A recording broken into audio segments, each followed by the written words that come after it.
Même chat, même chien, même vaille, même vieille, même caille, même feuille, même cinéma, même schéma, même promesse électorale, même bradage du littoral.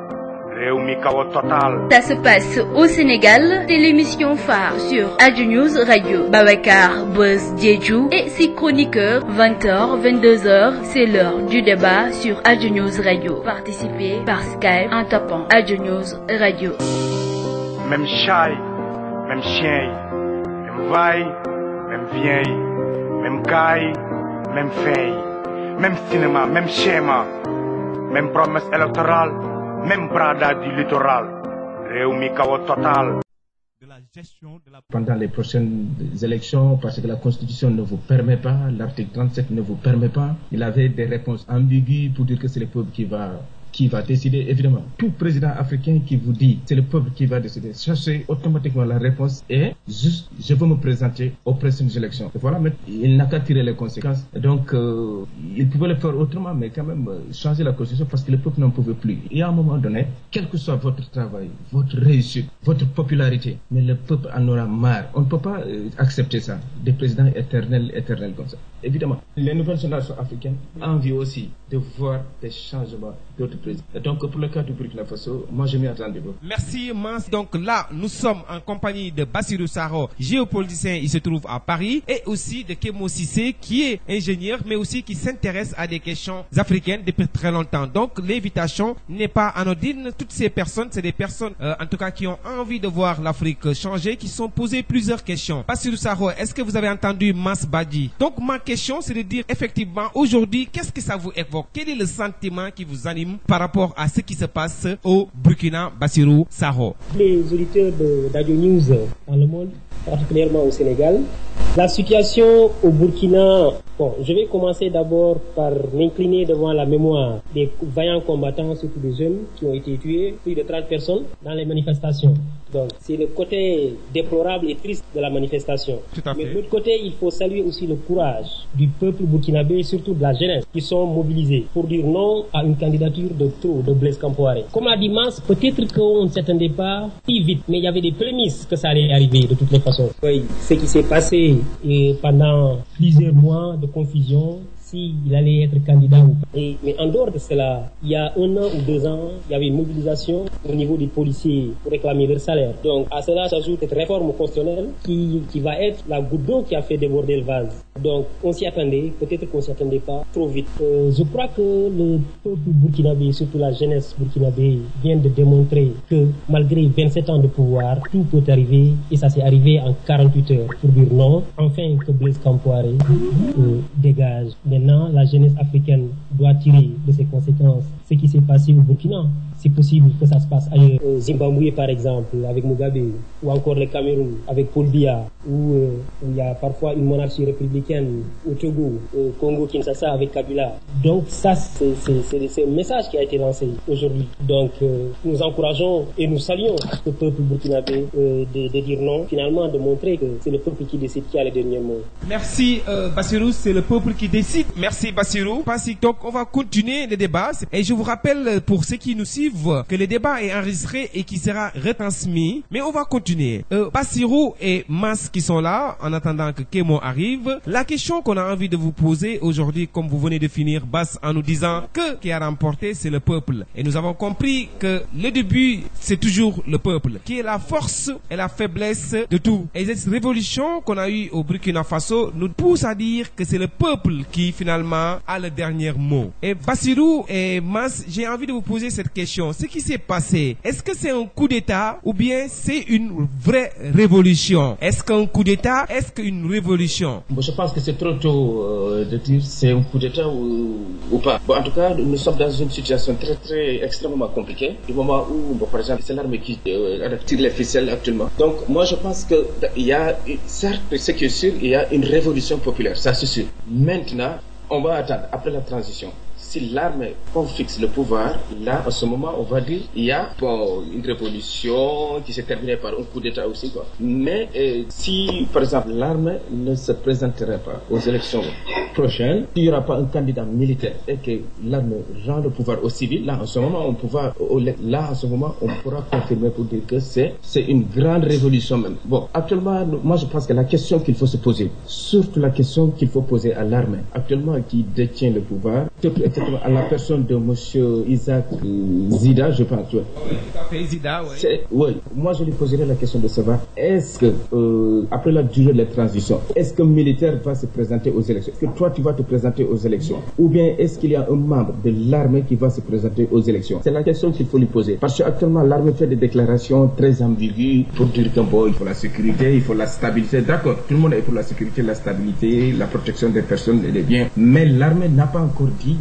éclairci au peuple burkinabé pour lui dire que, écoutez, nous assurons la transition pendant 3 mois, 6 mois, peu importe. Mais ce qui est sûr, il y aura aucun militaire qui va se présenter aux élections. Et je pense que si monsieur le lieutenant-colonel, monsieur Isaac Zadi le fera, je vous assure qu'il sera un très grand héros du pays, comme l'a fait monsieur Sekouba Konaté, alias le tigre de la Guinée, pendant la période de la transition, lorsqu'il a succédé Moussa Dadis Camara. Il a géré, mais sa première déclaration a été de rassurer au peuple. Il a dit qu'écoutez, le pouvoir, je vais organiser les élections dans 3 mois et je rendrai le pouvoir aux civils. Il l'a dit, il a tenu ses promesses, ce qui nous a fait arriver actuellement aujourd'hui à l'accession au pouvoir de monsieur Alpha Morkonde. Merci Mas Bassirou, tu as entendu. Pour ceux qui viennent d'arriver sur adjunews.info, le débat continue. Aujourd'hui, le thème c'est sur le Burkina Faso. La situation un peu confuse au Burkina, mais partons déjà de la révolution qui a amené jusque-là à cette situation confuse. Donc, Bassirou, la question c'était de savoir, est-ce que finalement c'est une révolution populaire ou un putsch organisé? Bass, je ne sais pas si tu es d'accord avec Mas qui dit effectivement il y a une vraie révolution populaire, mais qu'il faut attendre pour conclure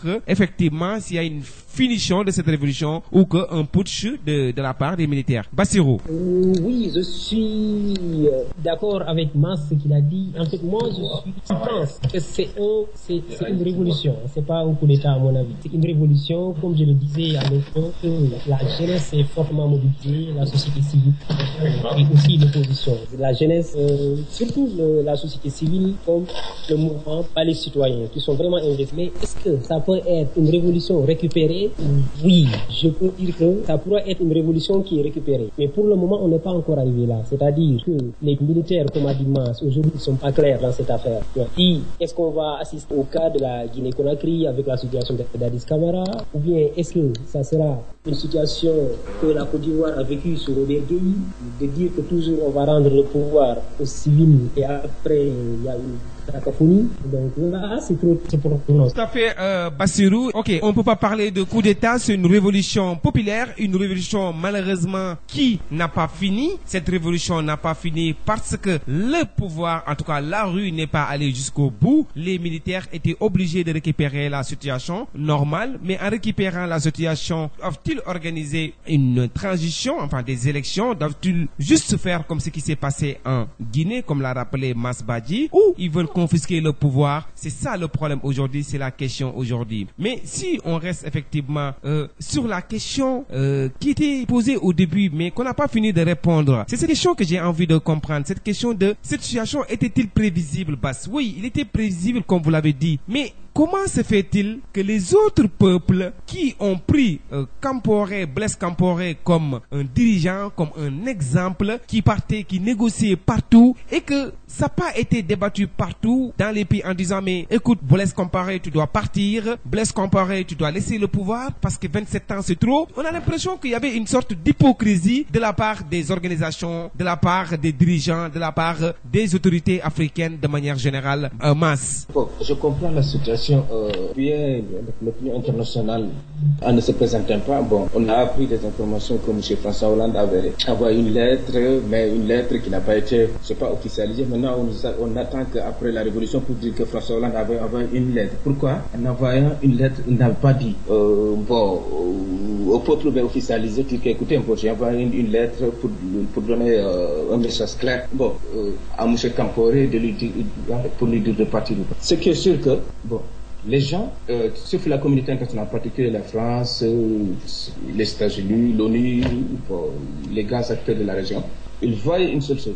que Blaise Compaoré était un partenaire incontournable de l'Occident concernant les crises au Mali, la Côte d'Ivoire et tant d'autres. Et il n'a jamais eu de problème particulier avec ces gens-là. Et maintenant, le deuxième cas, c'est il s'est coincé avec l'article 37 de la Constitution il s'est coincé sur l'article 37 de la Constitution qui bloque tout, qui lui dit que tu ne peux pas te présenter. Et maintenant, pour ce faire, ils devront en faire avec. Et maintenant, moi je crois que leur opinion ou leur point de vue, c'est d'attendre si Blaise Compaoré parviendra à se maintenir au pouvoir sans qu'il y ait des contestations internes, une révolution, ils allaient le soutenir.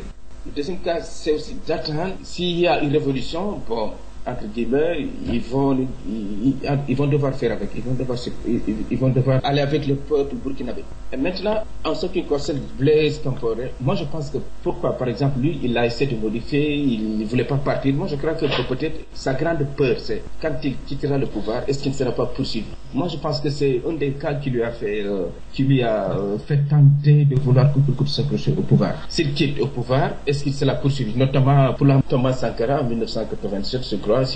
Donc, beaucoup d'enquêteurs ont dit que bon, il a participé, je sais pas, implicitement ou directement. Et aussi la mort du journaliste de Norbert Zongo. Ça aussi, c'est un très grand cas. Et tout le monde sait que la mort du journaliste M. Norbert Zongo, la mort a été orchestrée par son frère François Compaoré. Donc lui, il a peur. Il va dire que si je quitte le pouvoir, peut-être on va me poursuivre en justice. Donc peut-être aussi, il pensait qu'il est aussi jeune, qu'il est au pouvoir. Ouais, et il ne s'attendait pas à ce qu'il y ait une contestation. Il faut noter une chose. Au Burkina Faso, même si M. Compaoré a réussi à s'accrocher au pouvoir pendant 27 ans, il faut savoir qu'il y a un sentiment intérieur.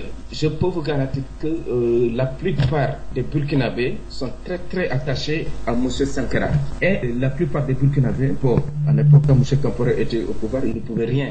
Mais la plupart des Burkinabés étaient très, jusqu'à présent, ne peuvent pas pardonner M. Compaoré sur la mort de son ancien ami Thomas Sankara. Merci. Je pense que c'est ça, quoi. C'est ce qui l'a fait pousser de cette tentative de s'accrocher au pouvoir. Merci Mas. Bassirou, vous avez entendu? Oui, vous avez entendu tout à fait. Donc ma question c'était un peu ça. On a l'impression que Compaoré était l'exemple ici. C'était lui qui a réussi à négocier partout dans les processus de paix, celui qu'on appelle. J'ai deux questions. Comment il a réussi déjà à avoir cette crédibilité auprès des autorités ou des politiques, des dirigeants africains? Mais aussi, est-ce que, comme Mas il a dit, le sentiment qu'il était le tueur de son ami n'était pas oublié à l'intérieur, en tout cas au sein des Burkinabés?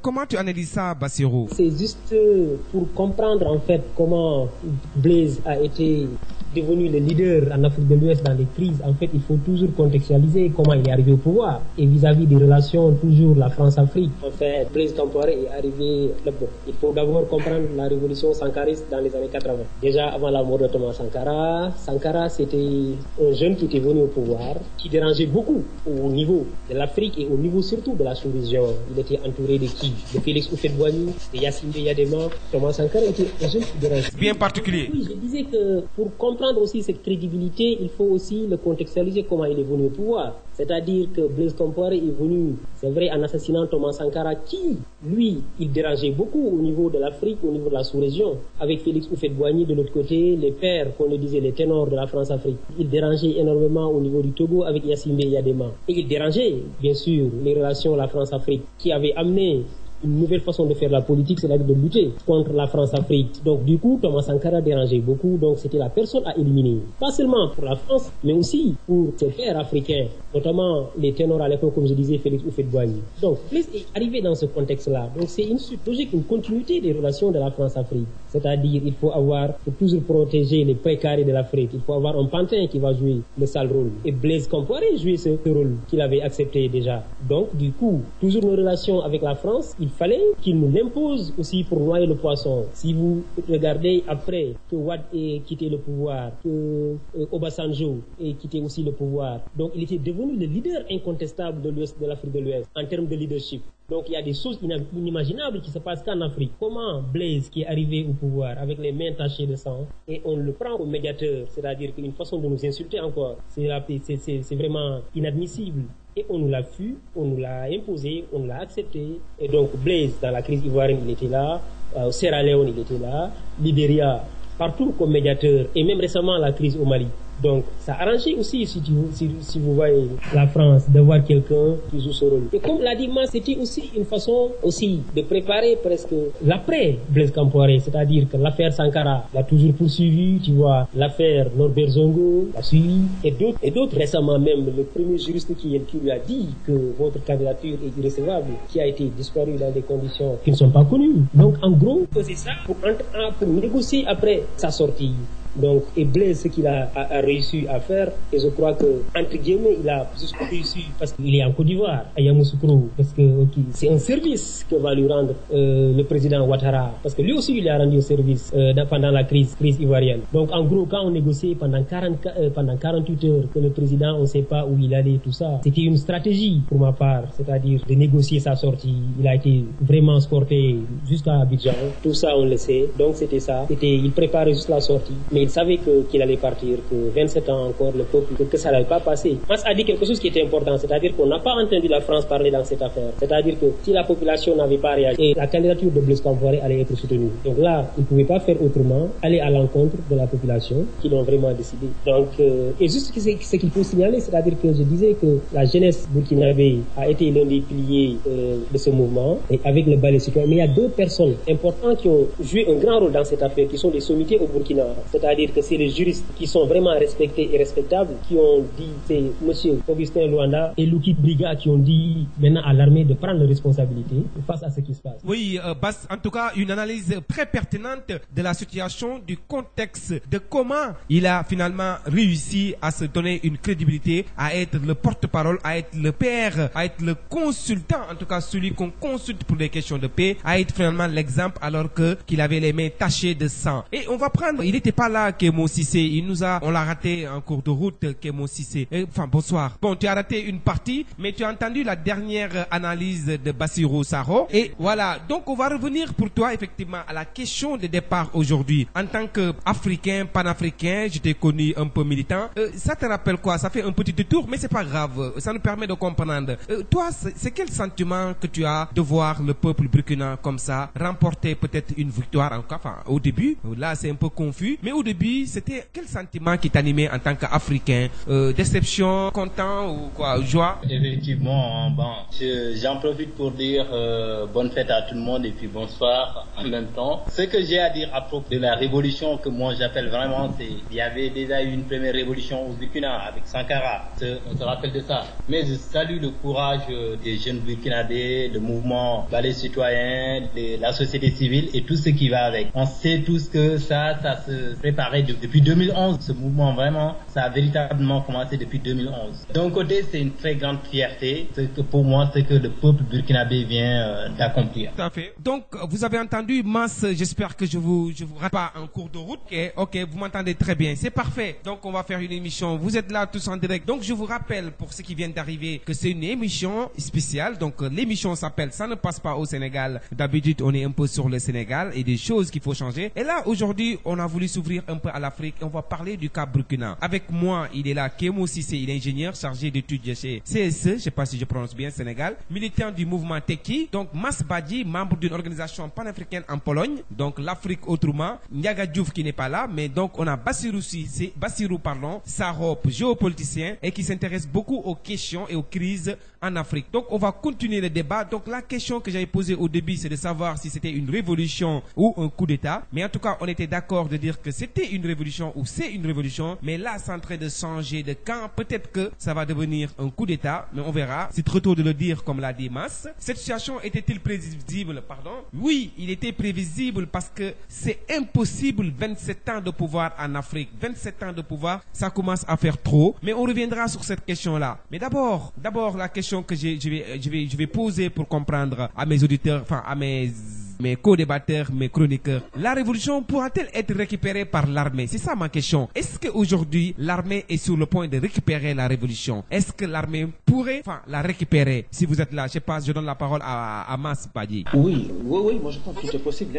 Tout est possible. C'est qu'actuellement, on ne sait pas exactement ce qui se trouve dans la tête de l'armée, mais comme vous savez, partout en Afrique, on a vécu toutes ces expériences. L'armée reste au pouvoir pour dire que, bon, écoutez, on est là pour faire la transition, juste 3 mois, 6 mois, après 1 an, après l'armée, bon, vous savez, après un militaire va se déguiser en civil, il va dire que c'est moi le candidat, et dès qu'il y aura les élections, c'est sûr que c'est lui qui va gagner. On a vu, ça s'est passé en Égypte, on a vu, ça s'est passé dans beaucoup de pays. C'est que le problème, c'est l'armée, moi je pense que l'armée veut jouer avec le temps, attendre la réaction des populations. Et je pense que l'armée va réagir en fonction de la mobilisation des populations. Si l'armée commence à conquérir le cœur des populations burkinabées petit à petit, bon, tout est possible au Sénégal. Vous savez, quand vous êtes au pouvoir, vous êtes capable de tout. Vous êtes capable de je ne dis pas que c'est ce que l'armée va faire, mais aussi on peut envisager ça. L'armée peut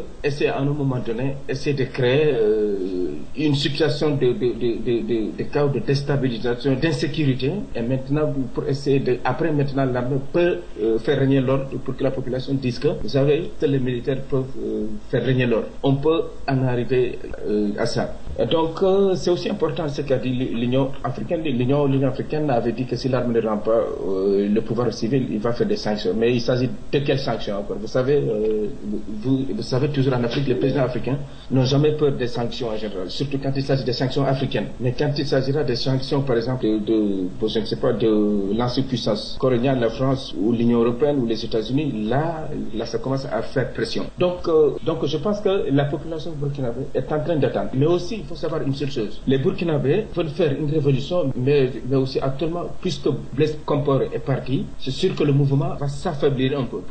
Ils vont dire que l'objectif était de faire chasser Blaise Compaoré. Et maintenant, la population va essayer de jouer aussi avec le temps, essayer de voir ce que l'armée va faire. Mais si l'armée tentera peut-être de se maintenir au pouvoir, je ne sais pas, dans 3 mois aussi, la situation peut basculer aussi autrement. Et je dis que c'est le moment aussi pour le peuple burkinabé d'écrire leur histoire, de dire, c'est le moment de se battre. Vous savez, chaque fois après, au lendemain de chaque révolution, c'est toujours difficile. C'est à ce moment qu'il y a beaucoup plus de difficultés encore. Il faudra s'attendre. Je vous assure une chose, pour que le Burkina Faso revienne à la croissance, à la stabilité, il ne faut même pas attendre dans 6 mois, il faut attendre des années peut-être. Il faut attendre minimum 2-3 ans comme ça, avant que la situation ne se stabilise. Merci, Mas. Oui, allez-y. Oui, je dis que donc, si le Burkina Faso aussi, si le peuple burkinabé ne parvient pas à faire amener un civil avec des élections démocratiques, donc la révolution finalement sera mise une révolution entre guillemets. Ok, merci Mas. Je vous rappelle juste, j'ai une petite minute à vous présenter quelqu'un. Lui, il s'appelle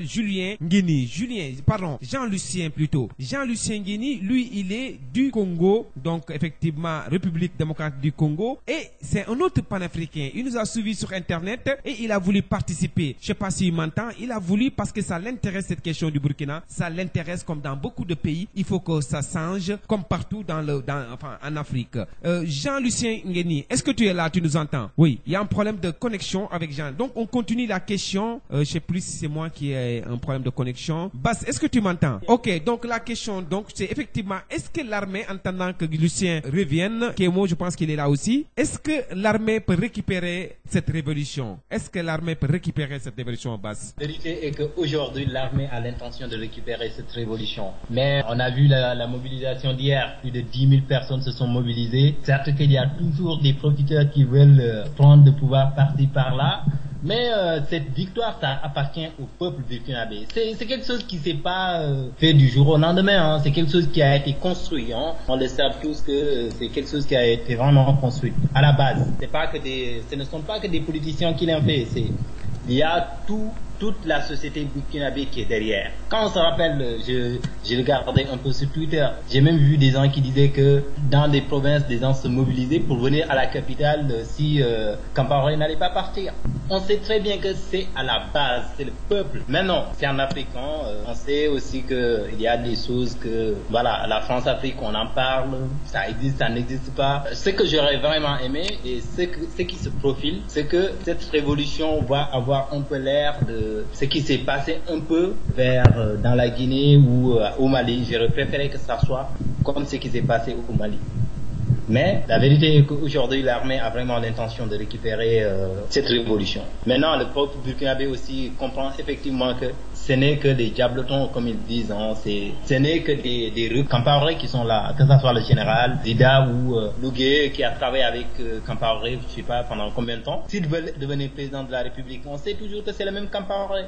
Il faut que la société burkinabé, la société civile, l'espace politique burkinabé se réorganise, se réinvente. Moi, c'est ça mon souhait. Je suis persuadé et je suis convaincu que cet acquis démocratique est irrévocable, que ça soit au Burkina ou partout en Afrique. On sait bien ça va partir. Hein. Aujourd'hui, on est au Burkina, on était tout récemment au Mali. C'était un peu au Sénégal. On sait que nous, même si c'est pas pour me jeter un peu de fleurs, hein, on est un peu traditionnellement un peu démocratique. Voilà. Mais on a vu des révolutions et ce vent de révolution va continuer partout en Afrique. Donc il est impossible à mon avis que l'armée puisse vraiment garder cette révolution. Il va essayer de récupérer ça en étant en train de...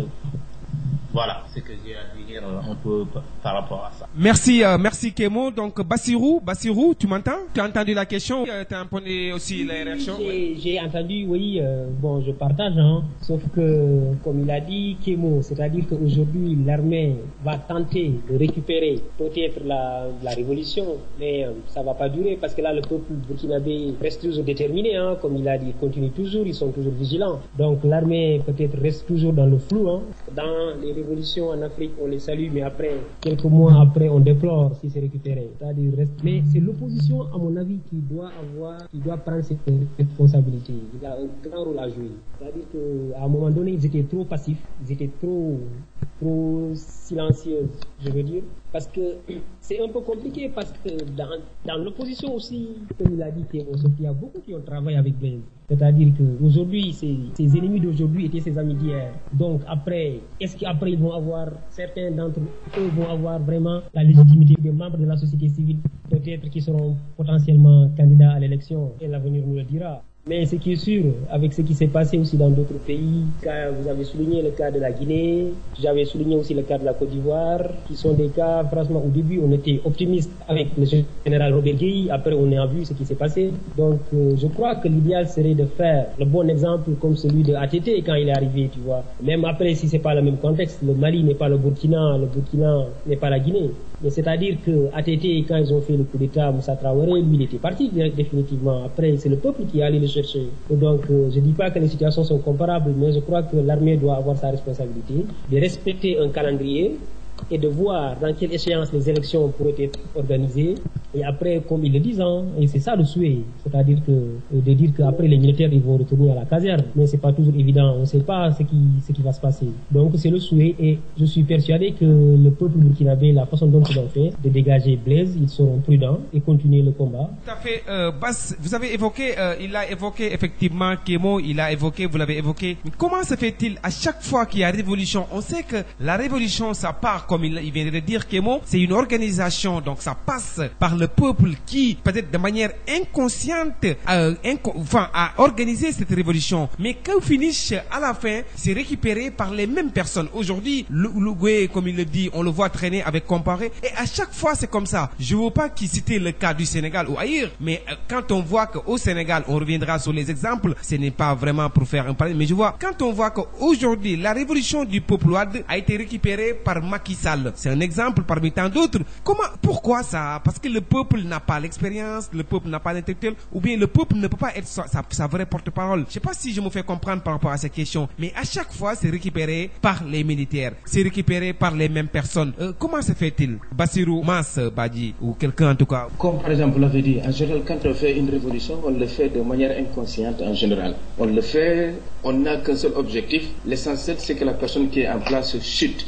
C'est ça. Mais après la chute, on ne prépare pas en général. On ne prépare pas après la chute de la personne qui va venir, qui ne doit pas venir, etc. Donc c'est pour cela en général les puissances étrangères s'infiltrent beaucoup après les révolutions. On a même appris que actuellement l'ambassadeur de France au Burkina Faso est en train de rencontrer toutes les composantes politiques, y compris même l'armée, en train de, je ne sais pas, de négocier ou de faire peut-être un deal. Évidemment, moi, en tant que panafricaniste, ça m'a beaucoup choqué. Donc, c'est une occasion actuellement de dire à l'Union africaine, après les révolutions, ou même quelque chose, c'est l'Union africaine qui doit se mobiliser avec la CEDEAO actuellement, mobiliser, faire la pression pour l'armée et de tout faire pour écarter toute puissance étrangère qui voudra s'infiltrer dans cette révolution. Et de tout faire pour écarter l'armée et qu'on ait une transition civile. C'est comme ça que l'Afrique peut se faire de plus en plus respecter, peut commencer à imposer sa diplomatie. Mais en général, vous savez, après les révolutions, l'Union africaine reste là-bas avec ses sanctions, tout simplement. La CEDEAO dit on va vous sanctionner et c'est tout. Mais maintenant, on ne met pas la pression. Après, maintenant, ce sont les autres puissances étrangères qui viennent chercher leurs pions ou leurs agents, désigner quelqu'un avec des deals et quelqu'un va rester au pouvoir. Après, tout le monde l'aura accepté. Donc, c'est le moment de dire à l'Union africaine, c'est maintenant qu'il a l'opportunité pour essayer d'imposer sa diplomatie. Vous l'avez dit, ça se récupère par les mêmes personnes. En général, c'est extrêmement compliqué. Pourquoi? Parce que ou bien par l'armée. En général, après les révolutions, on assiste à des pillages, à l'insécurité. Vous savez, il y a des temps de vol ou quelque chose comme ça, la circulation des armes aussi. Donc, le peuple finalement voudra dire que, écoutez, la sécurité vaut mieux, comme ça s'est passé en Égypte. Et maintenant, à partir de ça, l'armée récupère. S'il s'agit de l'armée, quant à l'armée. Maintenant, vous l'avez même évoqué au Sénégal. Vous savez, au Sénégal, pourquoi même la révolution n'a pas... Parce que les Sénégalais croient en leur vote. Les Sénégalais ont cette mentalité ils peuvent changer un régime par un scrutin. Mais vous allez voir, au Burkina, si Blaise Compaoré pouvait même rester plus de 50 ans là-bas. S'il s'agit d'un vote, personne ne peut le changer. Vous avez vu ces scores.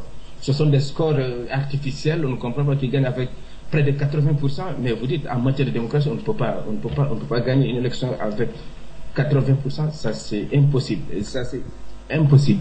Et maintenant, ça se récupère par les mêmes personnes, aussi les mêmes personnes politiques.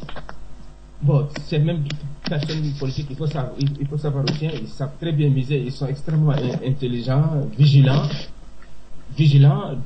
tout et autres. Donc, quand il y a la révolution, ils se sympathisent avec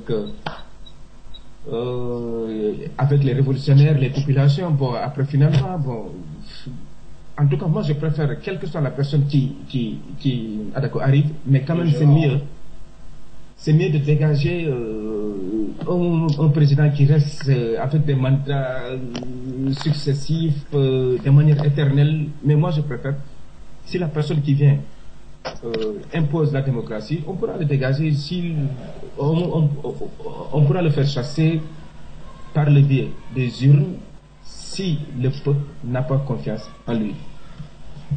Merci Mas, ça fait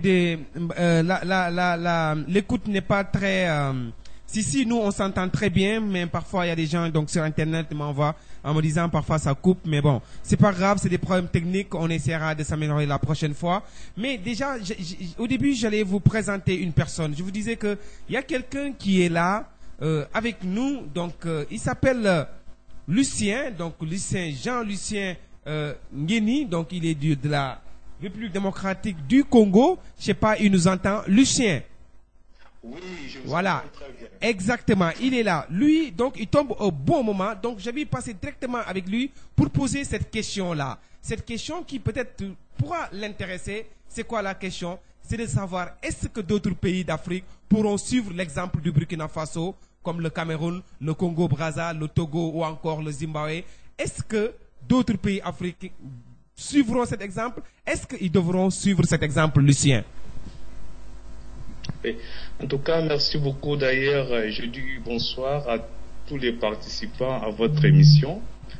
La question en soi est pertinente, mais il faut toujours faire la part des choses. Parce que quand nous parlons de l'Afrique, l'Afrique est divisée en régions.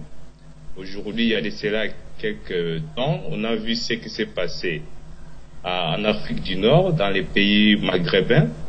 Et puis voilà, aujourd'hui, l'exemple des Burkina Faso pose aussi des questions, des problèmes. On dit, est-ce qu'aujourd'hui c'est Burkina Faso, comme on peut dire, who will be the next? Est-ce que ça sera au Congo-Kinshasa, Congo-Brazzaville, au Cameroun, au Zimbabwe, où nous pouvons nous poser des questions? Mais moi, je m'aimerais plus parler de l'Afrique centrale. Je m'intéresse aujourd'hui à l'Afrique de l'Ouest, mais je voulais parler plus de l'Afrique centrale, plus particulièrement de mon pays, là où je suis originaire, la République démocratique du Congo. Aujourd'hui, en République démocratique du Congo, la situation est vraiment très très complexe. Pourquoi la situation est très complexe? Parce que la situation est résultante du génocide rwandais depuis 1994.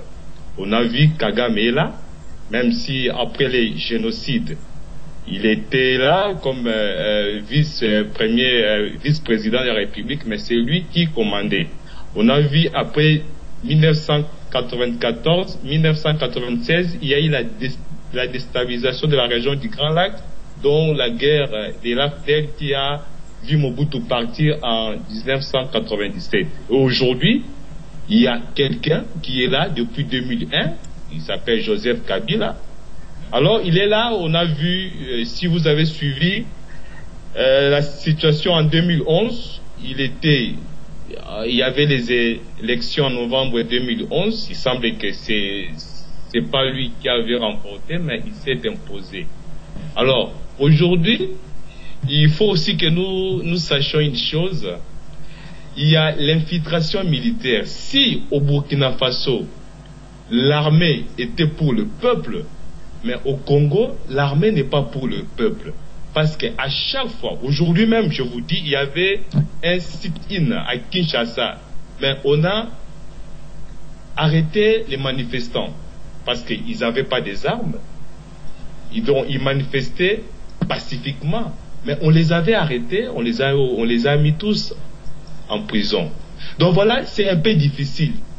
Alors maintenant, on dit comment le peuple doit faire. Est-ce que, comme lui, il est souverain premier, même au niveau des élections, ça ne passe pas parce qu'on dit toujours les élections en Afrique, les résultats sont connus d'avance. On sait qui va gagner. On se demande, pour moi je dis qu'en République démocratique du Congo, il est difficile. Pourquoi il est difficile? Parce que l'armée n'est pas pour le peuple. Ça c'est ma position. Je ne dis pas que c'est une position intacte, donc ça peut varier d'une personne à une autre. Mais je voulais encore profiter, ça c'est la question, ma réponse, comme vous m'avez posé la question, mais je suis vraiment marqué par mon prédécesseur qui a parlé du sens de la révolution. Pourquoi les militaires récupèrent la révolution? Je vais vous donner l'exemple de la révolution EDSA. C'est une révolution qui a eu lieu aux Philippines en 1986. Si vous connaissez l'histoire, vous pouvez vous documenter. Il y a eu un président philippin, dictateur. Il s'appelait Marcos. Le président, il est resté au pouvoir. Alors, il y avait un opposant au nom de Aquino. Aquino est arrivé au pouvoir. Il n'était pas arrivé au pouvoir, mais le président a organisé son assassinat. Il revenait des États-Unis. Le président a organisé son assassinat depuis l'aéroport international. Il y avait un sniper, donc il a tiré sur l'opposant, il est mort. Et pendant ce temps, ça a causé vraiment de la peine au peuple philippin. Il faut dire comment nous allons faire pour chasser ces dictateurs. Il y a eu maintenant une organisation, une société civile, la société civile, et puis des partis politiques. Il y avait un cardinal, il est mort, donc paix à son âme, un cardinal de heureuse mémoire, c'est le cardinal Sin. Il a parlé avec de la société civile des Philippines, il a parlé avec d'autres opposants. Ils ont commencé à sensibiliser la population. Et jusqu'en 1986, ils ont organisé une marche pacifique sur une grande artère aux Philippines. On appelle ça EDSA. Là, on appelle ça la révolution EDSA. Alors, pendant les préparatifs de cette marche, les militaires, les hauts gradés militaires, ils sont allés voir les présidents. Le président lui a donné ordre de tirer sur la population. Et le jour J, le jour de la marche, tout le monde est descendu dans la rue. Alors, il y avait des chars partout. Alors, le peuple philippin, main nue, avec des bouquets de fleurs, des roses, ils priaient, ils marchaient. Alors, à chaque fois quand ils arrivaient devant les chars de combat, ils remettaient des bouquets de fleurs aux militaires. Alors, lorsque le président a donné l'ordre de tirer sur le peuple, le général a dit non, on ne peut pas le faire. Le président a fui, il a pris l'hélicoptère, il a trouvé refuge à l'état d'Hawaï. Alors maintenant, après la révolution, le peuple a pris le palais présidentiel. Qu'est-ce qui s'est passé? Ils ont amené la femme de l'opposant qui a été assassiné par le président Marcos. Il était devenu présidente de la République. Donc c'est juste pour dire que la révolution se prépare. Lorsqu'on mène une révolution, il faut qu'il y ait quand même un leadership.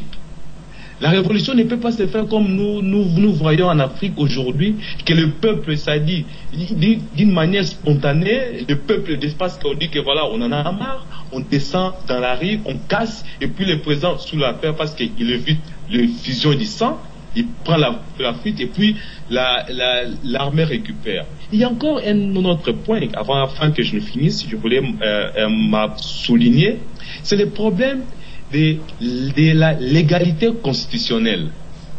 Qu'est-ce que la constitution burkinabé prévoit? Je suppose, je crois bien que je ne me trompe pas, on dit que en cas de vacance du pouvoir, je crois bien que c'est le président de l'Assemblée nationale qui assume l'intérim. Mais qu'est-ce qu'on voit maintenant? C'est l'armée. Et puis, l'armée, on voit qu'il y a même des dissensions au sein de l'armée. Il y a Honoré Traoré, il s'est pointé, voilà, moi je suis président, il y a Zida, le colonel Zida est venu, et puis moi, je viens même d'apprendre que le peuple réclamait le général en retraite, c'était Lougué. Mais il semble que quand il était dans la salle où il y avait des négociations, c'était vraiment, les gens étaient tendus, et que son garde du corps lui a dit, écoutez, il faut que tu quittes la salle, sinon tu vas laisser ta peau. Donc c'est juste pour dire que nous les Africains, on a encore du mal à comprendre que voilà, si on mène une révolution, il faut qu'il y ait quand même un leader. Mais comme vous savez, dans notre continent, tout le monde veut être président. Donc il n'y a pas vraiment un leadership constructif. Pour que si on fait quelque chose, on pose une action, alors qui sera notre leader? Qui va nous rassembler? Il n'y en a pas. Raison pour laquelle au Togo, le président est mort sans le fusion du sang. Ils ont tripatouillé la constitution pour installer Fort Gnassingbé. Au Congo, Kinshasa, le président a été assassiné en 2001. Et on voit quelqu'un se pointe parce que quand il est mort, il n'y avait pas de loi qui prévoyait que, voilà, si le président, il y avait une loi qui prévoyait que si le président meurt, il y aura quelqu'un qui va les remplacer. Et voilà, les militaires ont fait que, voilà, son fils, soi-disant, entre guillemets, son fils se présente. Une personne, il nous est tombé comme un poil de cheveux dans la soupe. Un personnage au parcours énigmatique, on ne le connaît pas, il est là. Donc, c'est ça aussi l'Afrique. Donc, si nous voulons la démocratie, on a de beaux jours devant nous. Ok. Voilà ce que je pouvais dire par rapport à votre émission, Monsieur Babacar. Merci Jean-Lucien Nguéni, effectivement, donc de la République du Congo. Donc ça se voit quand on entend des jeunes parler comme ça que la révolution déjà se prépare. Mais qu'il est déjà presque là, la révolution. Parce qu'il y a des moments où ces questions n'étaient pas posées, en tout cas dans des ondes, dans des antennes, dans des télévisions. Aujourd'hui, nous sommes des Africains de partout, des jeunes, et nous sommes en train de poser des débats sur l'avenir de l'Afrique, sur la démocratie. Et on va continuer les débats parce que vous avez entendu Bassirou Saro, vous avez entendu aussi ce panafricain, en tout cas, poser cette question, mais de partout, mais aussi qui a fait un lien entre son pays, donc de l'Afrique centrale. Mais donc, on avait bien fait de poser cette question, à savoir, mais est-ce que, même s'il le rappelle bien, est-ce que finalement, d'autres pays d'Afrique pourront suivre l'exemple du Burkina Faso, comme le Cameroun, le Congo-Brazzaville, le Togo ou ailleurs, même s'il y a des particularités dans chaque région, dans chaque pays, c'est pas pareil. Aujourd'hui, la question c'est ça. Est-ce que d'autres pourront suivre, malgré la différence qu'il y a? Bassirou. Oui, vous savez, comme vous l'avez dit, en fait, chaque pays a sa particularité, a son histoire, a sa culture, a sa propre révolution, a sa propre façon de voir les choses. Donc, comme je disais, le Burkina n'est pas le Zimbabwe n'est pas le Togo. Mais aujourd'hui, en fait, avec la mondialisation, il y a une nouvelle façon aussi de s'organiser pour se mobiliser. Le cas de l'Égypte nous l'a très bien montré avec la Tunisie, tu vois, avec les réseaux sociaux, avec les cyberdissidents. Donc, il y a cette mobilisation. Si parfois, si on ne peut pas être discret, comme l'a souligné Lucien dans son pays, où les gens manifestent pacifiquement, mais il y a les réseaux sociaux. Il ne faut pas tout contrôler, en fait. Il y a cette mobilisation qui peut se faire. Aujourd'hui, les gens savent ce qui se passe et tout le monde aspire à vivre dans un espace démocratique. Du coup, sauf qu'après, il faut avoir le courage de continuer le cas du Burkina Faso. Sankara l'avait fait. Il était bien au courant de ce qu'il attendait et il a payé le prix. C'est-à-dire que dans nous, si nous aimons nos pays, nos continents, où est-ce qu'on est prêt à aller? C'est-à-dire que jusqu'au bout, il ne faut pas aussi rester là à être, disons, c'est bien beau aussi de se dire que de faire des discours, mais ce qui est surprenant, c'est de descendre dans la rue et de se mobiliser. Ce qui a payé, en fait. Donc les gens qui se descendent pour leur répondre, rien ne passera comme à 27 ans de candidature comme président, ça suffit. Tu vois, on n'est pas dans une monarchie. Et cette prise de conscience, et les gens aujourd'hui sont déterminés à payer le prix. Et ils l'ont démontré aujourd'hui. L'Égypte l'a fait avec Hosni Moubarak, les jeunes ils l'ont fait, avec Ben Ali en Tunisie. Et après, comme vous l'avez dit, chaque pays a sa particularité. Et je pense que oui, aujourd'hui, la jeunesse africaine, il y a une prise de conscience. Les gens veulent se débarrasser. La question, c'est quand, et l'autre question est comment, mais c'est sûr qu'il y a des gens qui vont se mobiliser pour continuer le combat. Oui, et je suis prudemment optimiste pour ça. Ok, Mas, tu as entendu, Mas Badji depuis Pologne? Oui, j'avais très bien entendu et je partage parfaitement l'avis de mon ami Bachir Saro. Chaque pays a ses caractéristiques, a sa culture, a sa tradition. C'est sûr, ce qui est sûr, ça va se passer dans d'autres pays africains. Quant à moi, je crains la République démocratique du Congo et le Congo-Brazzaville. Ce sont deux pays menacés.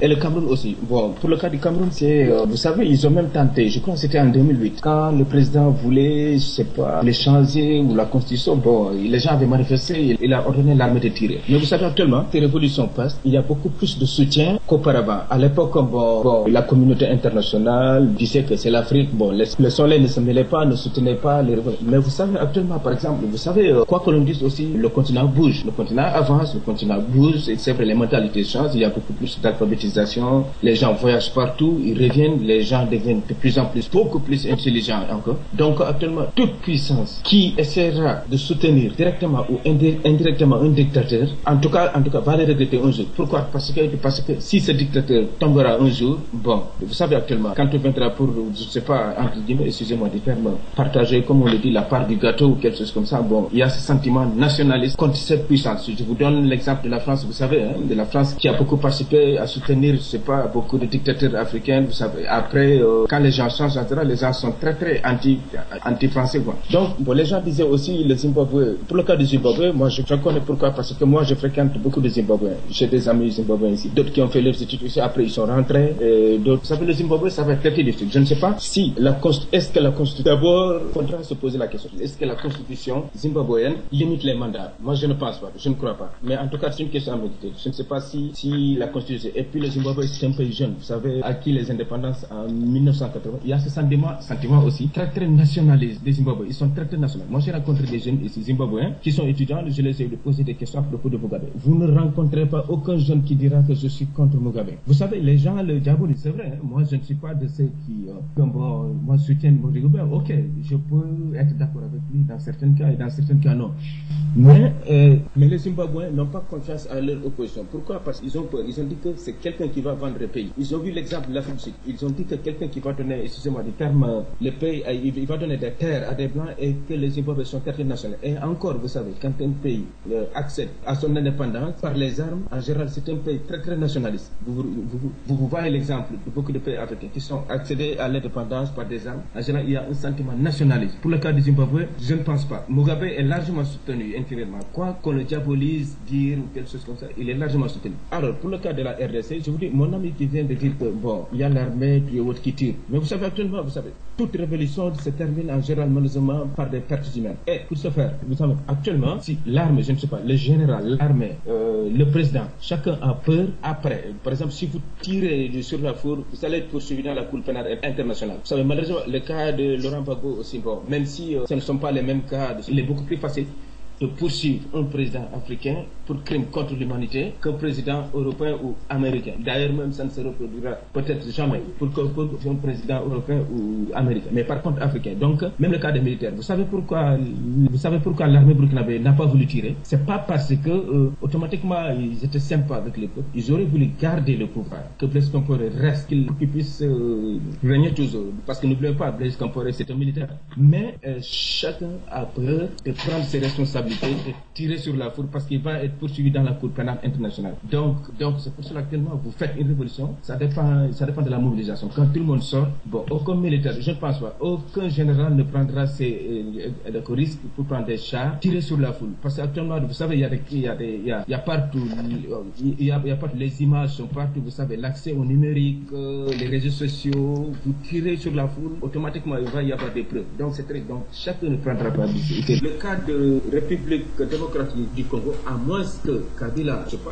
c'est les élections passées en 2016 ou 2017 comme ça, à moins qu'il ne change pas la constitution. Mais s'il essaie de changer la constitution, ça va se passer. C'est sûr ce qui s'est passé au Burkina Faso, va se produire en RDC. Denis Sassou Nguesso, qui est largement soutenu par les Français et qui a été toujours soutenu par les Français, qui malheureusement, le pays, tout un tas de flottes de pétrole qui se produisent avec ce tout petit pays, avec une population, je ne sais pas plus de 14 millions d'habitants, mais vous allez là-bas, vous allez voir, le pays a du pétrole, mais les populations sont dans la misère, malheureusement. Et donc, si lui aussi changera, il essaiera de changer la constitution, et je pense que ce sera la fin de ce jour. Ça va se passer dans d'autres pays africains, mais par contre, dans d'autres pays africains, la tentation va être là, mais ça ne pourra pas se passer. Merci, Mas, on va y revenir. Il y a Kémo qui est là, ça parlait moins. Kémo, je sais pas s'il est toujours là, Kémo. Oui, il est parti, je pense qu'il n'est pas là. Donc, il y a Jean-Lucien qui est toujours là avec nous, Lucien Nogeni. Oui, il est toujours avec là. Donc, du coup, il y a cette question qui se pose aujourd'hui de l'Afrique. Mais essayons d'élargir la question. Est-ce qu'aujourd'hui, par rapport à tout ce qui se passe, on a vu que partout, effectivement, il y a eu des révolutions, comme on l'a dit, au Mali, ailleurs, au Sénégal, parce qu'on veut plus, donc là, le cas du Burkina, on veut plus de 5e ni de 10e mandat, on veut limiter les mandats. Est-ce que ça va être une prise de conscience générale pour le continent? De se dire, on n'a plus droit, ça sera comme le cas du Bénin, on a droit qu'à 2 mandats et c'est fini. Lucien, est-ce que ça va être une prise de conscience? Parce que malgré les réalités différentes, mais quand même, l'histoire de 2 mandats, ça, je pense que ça commence à tenter tout le continent. Lucien. Oui, en tout cas, merci pour toujours la question est pertinente et ça vaut la peine qu'on en discute. Vous savez, aujourd'hui, quand je partage avec à l'université, je partage avec des professeurs, je partage avec des amis africains, la plupart d'eux me disent que voilà, il faut que l'Afrique devienne comme l'Amérique latine. Pourquoi? Parce qu'avec la révolution bolivarienne, il y a des progrès. Mais vous devez savoir que l'histoire de l'Afrique, elle est encore récente pour qu'elle échappe à tous les Africains. Nous avons un sérieux problème, c'est l'éducation. La prise de conscience vient avec l'éducation. Sans une éducation authentique, nous aurons du mal. Pourquoi? Parce que nous devons d'abord procéder à la décolonisation mentale. Notre problème en Afrique est là. Vous savez, quand les Occidentaux sont venus, ils nous ont dépouillés de nos fondamentaux. C'est ça aujourd'hui les problèmes. Je crois bien que notre rôle aujourd'hui, c'est d'aller récupérer ces fondamentaux pour pouvoir penser à récupérer notre indépendance et puis de diriger l'Afrique comme si on dit voilà, on nous impose la démocratie. Mais cette démocratie, quand ça vient, il y a ce qu'on appelle un choc culturel entre notre manière de vivre, notre mode de vie en Afrique et ce que les Européens vivent. Aujourd'hui, l'Afrique, elle est d'abord une vache à lait pour les Occidentaux. On peut aujourd'hui beau dire, on peut faire de beaux discours, mais nous devons savoir qu'on n'a pas encore obtenu l'indépendance totale. Lucien, les Africains eux-mêmes. Lucien, oui, moi j'ai une question par rapport à ça. Il faut qu'on s'arrête une minute sur cette question de démocratie exportée plutôt. Et à chaque fois, les Africains, ils disent, oui, on a une démocratie, ça fait un choc. Mais est-ce que, de fait de vouloir que les présidents ne fassent que 2 mandats, est-ce que cette vision, elle est contradictoire par rapport à notre réalité? Est-ce que si on se fie à notre réalité à nous, est-ce que ce serait pas le cas de laisser des présidents éternels parce qu'on a une vision un peu de royaume, de roi? Voilà ma question. C'est pas si je me fais comprendre. Je veux dire autrement pour résumer. Si on se base sur une réalité africaine, est-ce que on ne serait pas tenté de garder éternellement les présidents? Est-ce que ce n'est pas cette manière occidentale qu'on suppose être occidentale qui est peut-être une vision finalement universelle qui arrange finalement le monde? C'est ma question. Je ne sais pas si je me fais comprendre. Oui, attends. Je crois que j'ai cru comprendre. Mais Babacar, je crois qu'elle n'est pas universelle. Je crois que la question de démocratie, le débat ne se pose pas. Tout le monde veut vivre dans des espaces démocratiques, tu vois. Mais le problème, je pense, à mon avis, c'est le modèle démocratique qui pose problème, en fait. C'est pas la démocratie en tant que telle, mais le modèle, comme il a dit, qui a un rapport avec nos réalités. Oui, mais Bass, je vais poser encore ma question, Bass. Par rapport à ce modèle, moi, je suis pas d'accord avec vous sur ce plan, mais c'est pas grave, c'est pour se faire comprendre. J'ai envie de comprendre. Mais par rapport à ce modèle que vous dites, le modèle, effectivement, qui nous est imposé, mais est-ce que le modèle démocratique, comme vous dites, occidental, n'est pas une recherche ininterrompue? C'est-à-dire que l'Europe n'était pas à cette étape de la démocratie. L'Europe a toujours cherché pour aboutir à ce qu'il a abouti aujourd'hui. Est-ce que ça... Oui. Mais exactement, en fait, c'est-à-dire que le modèle même européen, qui n'est pas universel, déjà a montré ses limites. Et c'est ça le problème, en fait. Quand on dit que, par exemple, on ne veut pas, le problème, c'est pas parce qu'on ne veut pas la démocratie, mais sauf qu'on ne veut pas de modèle imposé. C'est-à-dire que le modèle européen, quand ils vont faire la guerre en Afghanistan ou bien en Irak, soit disant que c'est une façon de démocratiser, c'est ça le problème. Ils ne refusent pas d'être démocrates, mais c'est le modèle imposé qu'ils veulent. Parce que le modèle, moi je dis que la démocratie, les principes démocratiques sont universels. Et c'est le modèle qui est différent. Déjà, si vous prenez l'exemple, regardez en Europe, ils sont dans les mêmes civilisations, mais les modèles sont différents. Le modèle démocratique anglais est différent du modèle français. Le modèle français n'est pas le modèle belge ou suédois.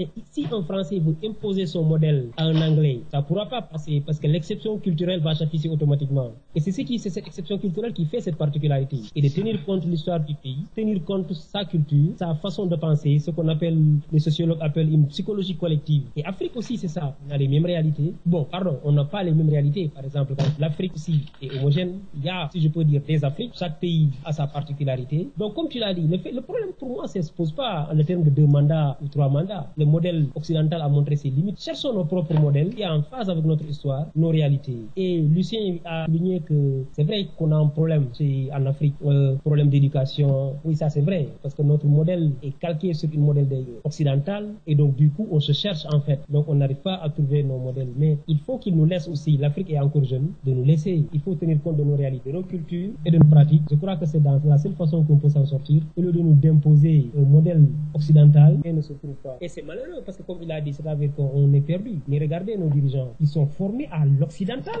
C'est le problème. Ils sont formés à l'occidental. Même si vous regardez en termes de droit, non, tout est calqué sur le modèle français. Ok, Bass, on reviendra juste Kémo qui est là. Là, oui, Kémo. Oui, Babacar, en fait.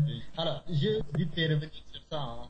L'Afrique est jeune, moi, enfin, c'est des trucs auxquels je crois vraiment pas du tout. L'Afrique est jeune, l'Afrique est ici. Aujourd'hui, c'est vrai qu'il y a un problème de modèle de démocratie qui se pose en Afrique. Nous sommes tous d'accord là-dessus. que nous soyons formés à l'occidental ou à l'africaine ou à, je sais pas moi, en mandin ou en wolof, pour moi, ça a aucun impact. On a des réalités culturelles. L'essentiel, c'est qu'on soit bien formé. Ça, c'est une réalité. Non. Est-ce que le modèle de formation qu'on a, après ça c'est tout un autre débat, hein. Il y a un problème de modèle de démocratie qui se pose en Afrique. Ça c'est une réalité. On ne peut pas importer les démocraties françaises ou anglophones on impose au Sénégal. C'est pas possible. Aujourd'hui, nous sommes avec le modèle français. Je suis pas constitutionnaliste, mais j'essaie de regarder. Je vois, il y a trop de similarités entre la France et le Sénégal. Donc personnellement, ça me pose énormément, le problème de conscience, mais je crois que c'est même pas complet. Voilà. Maintenant, ces gens qui nous proposent ces modèles, c'est à eux. C'est-à-dire qu'il ne faut pas que les gens aient cette fatigue intellectuelle. Il faut que nous osons creuser en fonction de nos formations, où nous essayons d'adapter les propositions que nous allons faire à la réalité du terrain. C'est ce que les Africains ont à nos constitutionnalistes, nos rédacteurs, nos en droit et autres. Ils n'ont qu'à adapter notre système quand ils rédigent nos différentes constitutions, notre cadre institutionnel, ceci, cela. Ils l'adaptent vraiment. Mais j'aimerais un peu revenir sur une question que vous avez posée, à savoir, est-ce qu'il y aurait des répercussions de cette révolution burkinabé dans le reste du continent? Alors, effectivement, oui. À cette question, moi, je réponds vite fait. Est-ce que l'oppression peut vraiment, est-ce que la domination peut continuer? De mon avis, la réponse est non. Les révolutions qui se passent là, je le dis, hein, c'est ma conviction personnelle, qu'ils sont irrévocables. Ça veut dire que ça va continuer jusqu'à ce que le combat va continuer, que ça soit avec nous, avec nos enfants, avec nos petits-enfants. Mais ces combats-là vont continuer jusqu'au bout. Parce que du moment où l'homme est conscient qu'il est oppressé, l'homme est conscient qu'il est dominé, à se révolter. Ça, c'est une réalité. C'est pareil, hein. J'en ai même une fois, je sais pas si tu as assisté à ce débat, sur le franc CFA. C'est un peu ça. Les Africains sont conscients que le franc CFA, c'est une monnaie de domination.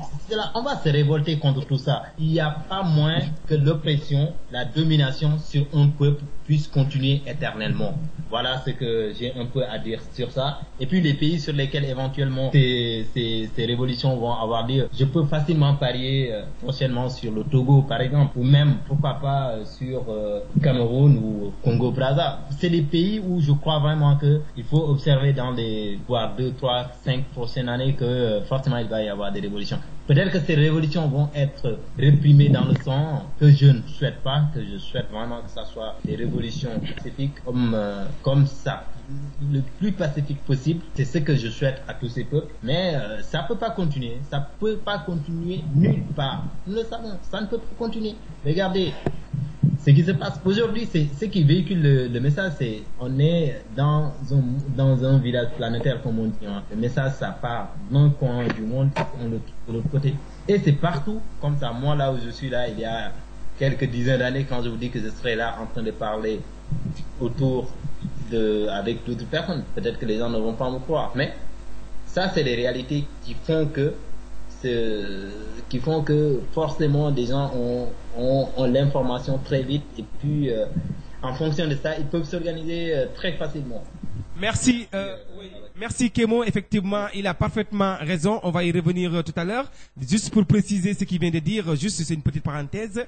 Effectivement, on vous parle sur Internet et vous êtes partout. Lucien, il est à Lyon et vous êtes sur Internet. On le voit tout de suite. Il y a 22 personnes qui sont connectées en train de nous écouter. C'est pas petit, mais c'est déjà pas mal là. 22 personnes et on les voit connectées de partout. Des États-Unis, je vois de la Pologne et on les voit sur cette carte-là. C'est extraordinaire. Bon, ça c'était une petite parenthèse. Je reviens au débat. Kémo, il m'a fait réfléchir effectivement sur une question en disant que il y aura forcément cette révolte, il y aura forcément cette révolution. Mais j'ai envie de vous poser, vous les quatre qui sont là, mais qu'est-ce qui crée le déclic au moment? Parce que quand on est à l'extérieur, on voit que le peuple, il est dominé, on voit que les gens sont résignés, on voit que c'est les gens, ils acceptent tout ce qu'on leur dit. Mais par contre, quand on est à l'intérieur, on a l'impression que on n'est pas conscient de ce qui se passe. On n'est pas conscient que Macky Sall fait des choses qui sont pas bien pour le peuple. On n'est pas conscient que Kabila fait des choses. Parfois, il y a une minorité qui manifeste. D'où vient ce déclic qui pousse tout le peuple à se révolutionner? Ça vient d'où, Lucien? Je ne sais pas si tu es là. Merci. C'est normal. C'est une bonne question. D'ailleurs, donc en fait, je vais tout droit au but. Vous savez, moi, j'étudie la philosophie, alors je reste plus dans mon domaine. Alors, vous savez, il y a ce qu'on appelle les mythes des cavernes de Platon. C'est-à-dire, on voit, si vous pouvez lire, qu'est-ce que les mythes des cavernes disent. Que les gens qui sont à l'intérieur, dans les trous, ils ne voient pas la vérité. Pour atteindre l'idée du bien, il faut sortir du trou pour comprendre, là, voilà, il y a les biens c'est quoi? C'est la vérité. Alors les biens aussi c'est idéal, donc il faut aller à la quête de l'idée du bien. Donc c'est pas un paradoxe, c'est une analogie avec ce qui se passe en Afrique. Vous savez, aujourd'hui au Congo-Kinshasa, semble, d'après ce que nous avons lu, il y a la fibre optique. La fibre optique, c'est pour l'internet, c'est dans l'océan Atlantique, sur les côtes atlantiques congolaises. Mais je vous assure, aujourd'hui, les Congolais ont du mal à se connecter. Pourquoi? Parce que les gens qui sont au pouvoir, ils ont bouffé les sous, ils ont détourné les projets. Ils ont empoché l'argent qu'on devait payer pour que les peuples congolais obtiennent la connexion au débit. Donc voilà, alors maintenant, lorsque les gouvernements ne veulent pas que le peuple soit informé, ne voyez-vous pas que il y a quelque chose de louche, ou bien il y a l'anguille sous roche? Mais alors, les gens qui sortent, nous qui sommes à l'extérieur du pays, nous formons déjà une diaspora. Alors, nous sommes curieux parce que quand on dit chez les Congolais, il y a plusieurs sortes de diaspora. On nous connaît surtout que voilà, les Congolais aiment la musique, la danse, la femme, les femmes, la bière. Mais aujourd'hui, il y a une prise de conscience. Aujourd'hui, vous étiez ici à Lyon, je vous invitais quand je vous disais voilà, nous avons une marche pour voir ce qui se passe à l'est de la République démocratique du Congo, on viole des femmes. Ça dit, il y a quand même progressivement, il y a une prise de conscience. Raison pour laquelle on dit toujours la force de la connaissance et la force de la révolution. On ne peut pas accéder à une révolution sans connaître ce qui se passe. Pourquoi on va faire une révolution? Donc on fait une révolution parce qu'en amont, il y a déjà une raison. Donc il y a une cause qui va produire des effets. C'est ce que nous voyons. Aujourd'hui, il y a un ami guinéen m'a appelé hier. Il a dit, mais Lucien, moi je suis guinéen, mais je voyageais au Burkina Faso, je suis allé jusqu'au Mali dans le cadre de mon stage. Mais je vois quand même les Burkina Faso, c'est un pays au niveau des progrès social, il y a l'internet au moins partout. C'est l'information qu'il m'a donnée. Je me rends compte que plus la jeunesse burkinabé ces documents, ils voient ce qui se passe ailleurs, ils se posent des questions. Il y a même un Burkinabé à Ouagadougou, il a dit, depuis que je suis né, j'ai aujourd'hui 27 ans, je connais que Blaise Compaoré comme président. Donc c'est juste pour vous dire que la plupart, la jeunesse africaine, les jeunes qui ont quitté les pays d'Afrique pour venir en Europe et qu'ils ont mis leur temps au profit à travers les études, l'esprit de curiosité, ils ont appris. Et ce sont ces gens-là qui, d'une manière ou d'une autre, ils transmettent leur savoir de l'intérieur pour dire que voilà, nous sommes ici, on voit comment ces gens ici travaillent, il faut que ça change chez nous. Petit à petit, ça arrive. Mais comme je dis, il faut que ça soit méthodique. Parce que sans la méthode, on n'arrivera pas. Sans la méthode, on peut faire une révolution et par après, c'est l'armée qui va la récupérer, comme on voit souvent, c'est le cas en Égypte et aujourd'hui au Burkina Faso. Voilà ce que je peux vous répondre par rapport à votre question. Merci Lucien. Je vous rappelle qu'il est 22h15 à Dakar, 23h15 à Paris. Il nous reste que 15 minutes dans cette émission-là pour finir. Il faut qu'on essaie de rendre l'antenne. On va continuer dans cette question. Essayons juste, Bass, si vous n'avez pas quelque chose à dire par rapport à cette question. Le déclic qui crée la révolution. On peut revenir après sur le Burkina Faso. Mais restons d'ailleurs sur le Burkina. Quel est le déclic qui crée la révolution? Oui. Allez-y, Mas. Oui. Alors, avant de répondre à cette question, je vais d'abord revenir sur un peu, juste quelques secondes à propos de la question de ce qui a été dit, la question que vous avez posée concernant les alternances, est-ce que ça se compte avec notre coutume ou notre tradition? D'accord. Le problème se trouve où? Vous savez, ce qui pousse les populations africaines à faire des révolutions, c'est pas évidemment, c'est pas effectivement concernant la démocratie ou le pouvoir.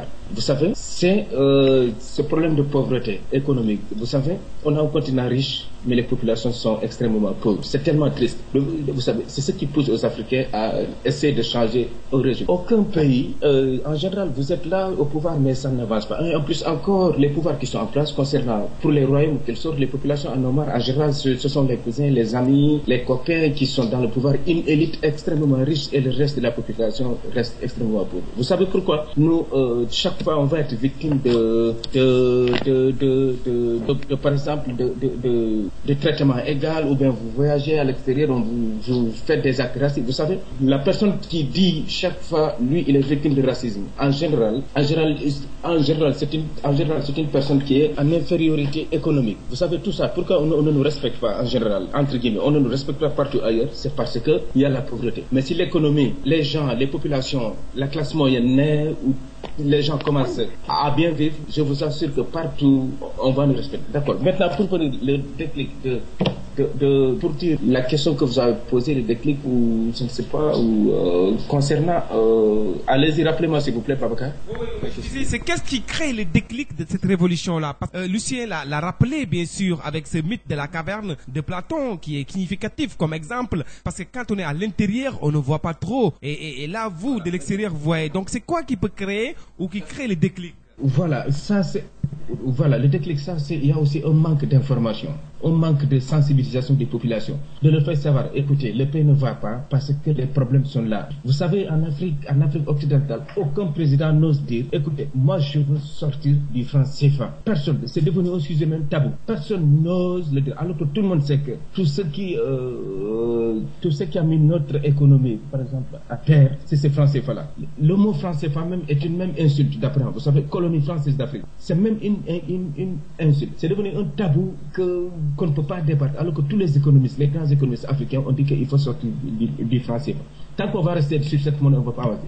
Regardez, la Mauritanie était dans le franc CFA, mais je sais pas, dans les années 70 ou dans les années 80, la Mauritanie s'était sortie du franc CFA, mais la Mauritanie, ça va mieux. Le déclic, c'est par exemple, je vous l'ai dit, c'est comme si on nous a placé des agents avec, c'est comme si ces gens-là travaillent pour la France, on ne sait pas, alors qu'on a encore une opposition en général qui ne regarde pas. En général, la classe politique ne regarde pas l'intérêt du pays. Chacun essaie de regarder son intérêt. Je vais vous donner un exemple. Regardez. En Chine, il y a par exemple un pouvoir absolu, un parti unique, mais en général, ça ne suscite pas de grandes contestations intérieures pour essayer de, je ne sais pas, faire des révolutions. Non, pourquoi? Parce que le gouvernement travaille pour le peuple. Le gouvernement a fait sortir 400 millions de Chinois dans la pauvreté. Donc, il y a ça, quoi. Surtout, il y a le cas économique. C'est le cas économique qu'il faudra travailler. Le déclic, c'est d'informer les populations, de les sensibiliser. Écoutez, faire en quelque sorte une sorte de congrès pour dire que, écoutez, si vous voyez que le pays ne va pas, on n'est pas en train de s'en sortir, la pauvreté est là, on n'a pas de classe moyenne suffisante, vous savez, on ne respecte pas dans le monde. Ok, Mas, il y a un auditeur. Mas, oui, il y a un auditeur. Bon, les auditeurs sont prioritaires. Je vais essayer de le prendre. Lui, il fait pas partie du débat. Il a écouté certainement. Il veut participer. Oui, allô. Oui, bonsoir. Vous nous appelez d'où là? Depuis Nice. Ok. Donc, vous avez suivi le débat, c'est ça? J'ai suivi en partie parce que ça coupe. Ça coupe, oui, c'est vrai. C'est vrai. On a un petit problème de connexion. Voilà. Donc, vous voulez participer au débat, c'est ça? Oui, si possible. S'il vous plaît, quelques sujets que vous avez abordés, je peux aussi donner ma contribution. Ok, là nous sommes presque à la fin du débat, mais c'est pas grave. C'était que le débat aujourd'hui, c'est sur le Burkina Faso, donc c'est sur la révolution. Notre première question, c'est de savoir si c'était une révolution populaire ou un coup d'État. Après, nous avons abordé la question de savoir est-ce que cette révolution va être récupérée par l'armée. Ensuite, nous avons essayé de savoir est-ce que d'autres pays africains suivront. Aujourd'hui, la question qu'on vient de poser, ou tout de suite la question, c'est de savoir qu'est-ce qui crée le déclic de ces révolutions-là pour que finalement ça puisse contaminer toute l'Afrique. Qu'est-ce qu'ils pourraient faire? Ils ont parlé de connaissance, mes chroniqueurs, effectivement, qui est très important, la connaissance. Donc, enfin, bref, voilà le sujet sur lequel nous avons parlé aujourd'hui. Je ne sais pas si, voilà, vous avez une idée sur ça. Je vous remercie de bien vouloir me faire le point et aussi, je dis bonsoir à tous les participants. Merci. Donc, le sujet est en soi-même hyper important car en plus de la révolution, comme on le dit, le printemps arabe, maintenant c'est le printemps, je ne sais pas quel nom ils ont donné, mais c'est le printemps, entre parenthèses, burkinabé, je dirais, qui est parti. Ah, l'automne noir, voilà, il dit c'est l'automne noir du Burkina. Effectivement. Donc la question à savoir si c'était une révolution ou un coup d'État, je pense que on peut dire que c'est bel et bien une révolution parce que c'est la population burkinabé qui en avait marre de tout le pouvoir de Blaise Compaoré pendant plus de 27 ans qui est au pouvoir, qui a monopolisé le pouvoir. Et même si en dehors du pays, tout le monde voyait Blaise Compaoré comme un leader ou un président exemplaire, tel n'était pas le cas. Et à force de vouloir s'accrocher au pouvoir, la population en avait marre, et avec des leaders qui étaient aussi qui avaient la poigne de diriger la population. Parce que je pense que pour qu'une population, même dans le règne animal, c'est toujours comme ça, il faut un leader, il faut des gens qui puissent attirer l'attention de la masse pour leur dire attention, la direction vers laquelle ils nous conduisent, cela ne nous convient plus, on en a marre, il faut arrêter. Donc je pense que c'était bel et bien une révolution. Maintenant la question à savoir si l'armée va bel et bien rester au pouvoir. Je pense que l'armée, comme on le dit, c'était aussi une marionnette du président, bien sûr. Tous ceux qui sont actuellement, entre parenthèses, qui se disent qu'ils ont cherché du pouvoir le président, moi je dirais que c'est pas vrai. C'est juste que eux tous, ils étaient avec le président, et comme ils savent que maintenant c'est fini pour eux tous, maintenant pour sauver le bateau, le président a plus ou moins indiqué. Et même personnellement, la manière dont c'est passé, parce que je pense qu'il y avait deux personnes qui se disaient ils avaient dit qu'ils étaient tous les deux présidents, et tout d'un coup il y avait une autre qui était partie. Je suppose que le président avait bel et bien indiqué celui qui est actuellement au pouvoir. Maintenant, c'est à la population burkinabèse de continuer à se battre, et aussi les leaders de l'opposition, et aussi surtout la communauté internationale, qui devront dire à l'armée stop, laissez la population burkinabèse fêter sa victoire. Voilà, donc ça c'est ma contribution par rapport à ça. Maintenant, la question à savoir si cela va se propager à d'autres pays africains. Je pense que je dirais a priori oui. Il y a plusieurs bombes à retardement qui sont en train de bouillonner, et à un moment ou un autre, ça va s'exploser. Ça, je peux vous le garantir. Et maintenant, il faut, dans ces pays aussi, il faut, comme je le disais, il faut des leaders. Il faut bien sûr une population toujours qui connaisse ses droits. Il y avait quelqu'un n'ont jamais pu se surpasser de la dictature. C'est parce que les présidents endormis la population. Il ne faut pas que la population ait un contact avec l'extérieur. Et c'est le combat des dirigeants chinois. Quand tu vas en Chine et que tu essaies de parler à quelqu'un en anglais, il ne peut pas te répondre. Ils ne savent pas ce qui se passe à l'extérieur. Nous, au Sénégal ou en Afrique, on a, avec Internet, avec Google, aujourd'hui, on est ouvert au monde. Donc la plupart des pays sont en train de, petit à petit, de prendre leur indépendance vis-à-vis des dirigeants corrompus qui ont toujours voulu monopoliser le pouvoir. Et je pense que à l'aube de je ne peux plus dire à l'aube du 21e siècle, mais c'est sûr que les prochaines années à venir, tous ces présidents qui sont restés pendant plus de 15 ans au pouvoir vont être balayés. Donc, merci. Voilà, c'est ma contribution pour l'instant. Merci Mamadou depuis Nice. Et donc pareil, vous pouvez aussi appeler, mais malheureusement aujourd'hui ça va être la fin de l'émission, ça fait 2 heures, il ne reste que 4 minutes. Bassirou Saro, donc je vous rappelais l'émission, donc ça passe pas au Sénégal, c'est le nom de l'émission, donc c'est les vendredis, mercredis et lundi. Mais pour finir tout simplement, donc aujourd'hui j'étais en compagnie de Bassirou Saro depuis Paris, donc géopoliticien, et j'étais avec Kémo Sissé, donc qui est ingénieur ici même à Dakar, et j'étais avec Mas Badi, donc qui fait partie d'une association l'Afrique autrement depuis Pologne. Jean-Lucien Nguéni rejoint et qui a participé, qui nous a donné ses points de vue.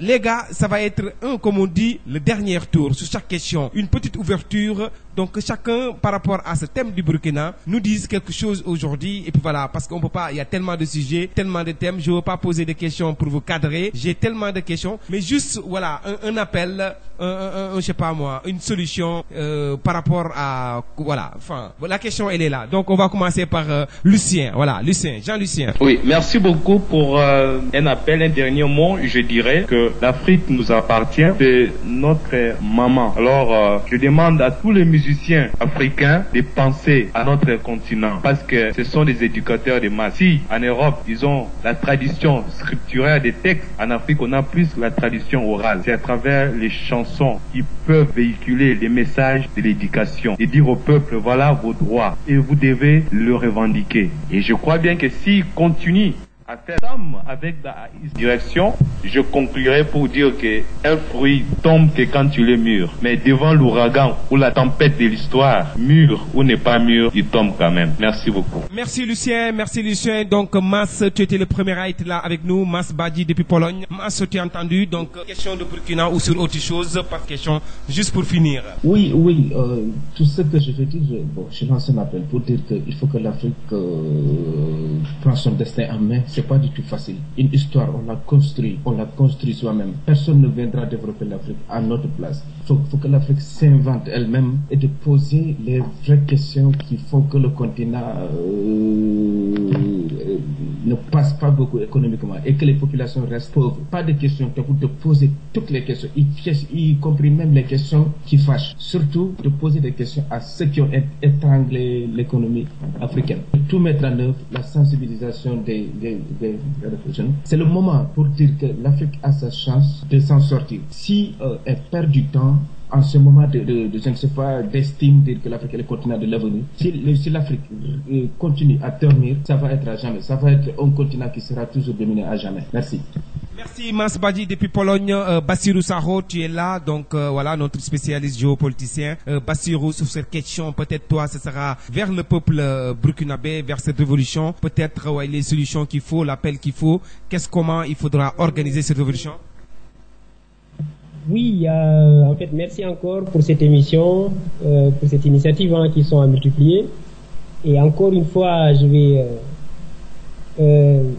terminer par une phrase de Thomas Sankara qui disait « Osons réinventer l'avenir ».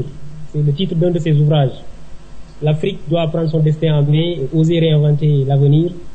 Et cette révolution même, par respect même pour la mémoire de Thomas Sankara, au pays des hommes intègres, je crois qu'il le fallait. Il le fallait, c'était important. Et je crois que d'autres pays aussi vont avoir le courage de continuer le combat. Malgré les 27 ans, tout a été possible que Blaise puisse dégager en 48 heures. Et c'est fait. Et je suis optimiste pour la suite. Merci Bassirou, merci. Donc il y a normalement s'il est là, Kémo qui doit être là, Kémo Cissé, je ne sais pas s'il est toujours là. Oui, je suis là. Ok, parfait Kémo, donc c'est à toi, effectivement. Alors, moi je dis à nos frères et sœurs burkinabés, courage et le combat continue. Et j'en profite aussi pour te remercier pour cette initiative. Je sais que tu travailles beaucoup dans ce domaine depuis longtemps. Et puis, je te dis, peut-être que j'ai pas eu l'occasion de t'en féliciter ouvertement ou un peu publiquement. Et surtout sur tes quelques différents articles que j'adore, pour te le dire vrai. Il y a quelques articles que j'ai souvent lus et je lis tout le temps. Mais les articles qui m'ont marqué, il y a quelques-uns, celui sur Touba, la parité sur Touba, la retraite, l'insalubrité dans les rues, ainsi de sujets que tu abordes à travers Radio News. Moi, j'en profite pour te féliciter et te dire courage. Toujours en tant que grand panafricain, le combat continue, Babacar. Merci. Merci à vous, merci à Lucien. Lucien, c'est un plaisir d'être là. Et donc, je vous rappelle le thème, certainement, parfois, ce n'est pas trop africain, c'est trop sénégalais. Mais tu peux toujours intervenir parce que c'est l'Afrique. Donc, l'émission s'appelle Ça passe pas au Sénégal. Et donc, juste, je vais t'expliquer pourquoi ça passe pas au Sénégal. C'est pareil, on pouvait même l'appeler Ça passe pas en Afrique. Parce que j'ai l'impression que les grandes questions qu'on est en train de poser aujourd'hui ne se posent pas sur nos télévisions, ne se posent pas sur nos radios. Et donc, on a envie de parler. Il vient de me parler d'un article que j'ai écrit sur Touba. J'ai l'impression que c'est un tabou. Personne n'ose parler sur Touba ou Tivaouane. Voilà pourquoi le nom de mon émission, ça ne passe pas au Sénégal pour parler des choses. Pas que je fais le guerrier, pas que j'ai envie de mourir. Non, parce que tout simplement, comme le dit Voltaire ou je sais pas quoi, même si je ne suis pas d'accord avec toi, je me battrai jusqu'à la fin de ma vie pour que tu puisses dire ce que tu as à dire. Je sais pas si c'est exactement comme ça, mais voilà mon point de vue pour moi. Les gens ne peuvent être libres seulement si ils sont capables, en tout cas, ils peuvent défendre les intérêts de tout le monde. Voilà pourquoi, merci Kémo, toi aussi, parce que mes articles, je les écris avec le cœur. Tout le monde le sent maintenant. Au début, quand j'écrivais, on me dit, mais est-ce que tu es journaliste? Comment tu écris? Maintenant, les gens commencent à adorer parce que j'écris par le cœur. Parce que pour moi, c'est ça, comme le dit Albert Londres, mettre la plaie, le couteau dans la plaie. Sur la plaie, c'est exactement ça pour moi. Il faut essayer de dénoncer parce que il faut que ça avance. Lucien l'a rappelé, c'est une question d'éducation et seuls nous qui avons appris, pas qu'on est plus intelligent, mais parce que on a transcendé de cet exemple que j'aime bien de Platon, on a transcendé pour aller voir ce qui se passe ailleurs et partager ça avec le peuple. Merci à vous, Mas Badji depuis Pologne. Merci à toi qui viens d'appeler Mamadou Cissé depuis Nice. Merci à tout le monde. Je vous rappelle, prochain rendez-vous, ce sera le mercredi à 19h ici avec un autre thème que je vais vous communiquer. Vous pouvez participer aussi, j'ai d'autres chroniqueurs. Merci à vous et à bientôt. Depuis le début, c'est le peuple qui est à la fois la faiblesse et la force de l'idéal démocratique. Les gens ne peuvent être libres que s'ils sont prêts à sacrifier leur intérêt personnel pour garantir la liberté des autres. Le prix de la démocratie est la recherche ininterrompue du bien commun par l'ensemble des gens. Il y a 150 ans, Tocqueville nous donnait ce grave avertissement. Si les citoyens ne s'engagent pas régulièrement dans la marche de leurs propres affaires, le gouvernement du peuple par le peuple disparaîtra. La participation des citoyens constitue l'esprit de la force qui anime une société fondée sur le volontariat. Voici ma conviction, voici ce que je crois et je pense aussi c'est ce que vous croyez. Merci à vous et on va rendre l'antenne et à bientôt.